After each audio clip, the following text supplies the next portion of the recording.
അപ്പോൾ ഇല്ലേ നോമ്പിനില്ലേ നമുക്ക് ഒരേ കോഴിക്കറി തന്നെ കൂട്ടിയിട്ട് മടുക്കുന്നുണ്ടെങ്കിൽ ഇതൊന്ന് ട്രൈ ചെയ്തിട്ട് നോക്കുക. പേര് കേൾക്കുമ്പോൾ നിങ്ങൾ പേടിക്കണ്ട, ചിക്കൻ മംഗോളിയൻ.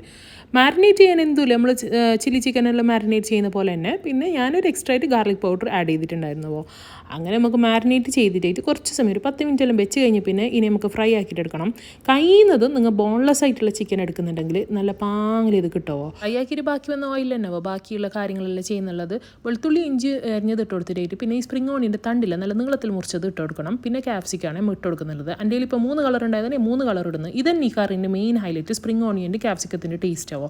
പിന്നെ കുറച്ച് സോയാ സോസും സ്വീറ്റ് ചില്ലിയും പിന്നെ അതേപോലെ തന്നെ ഉപ്പും പഞ്ചസാരയും പിന്നെ കുറച്ച് എള്ളെണ്ണയും കുരുമുളകും പിന്നെ ചിക്കൻ്റെ സ്റ്റോക്കും കുറച്ച് വെള്ളം കൂട്ടിയിട്ട് നല്ല പാങ്ങിൽ ഇതാക്കുക. തിളപ്പിക്കുമ്പോൾ നമുക്ക് കോൺഫ്ലവർ സ്ലറി വെച്ച് കൊടുക്കുക. സ്ലറി വെച്ചിട്ടാകുമ്പോൾ നിങ്ങൾ നോക്കണം കുറച്ച് ലൂസായിട്ട് തന്നെ കറി ഉണ്ടാവണമോ.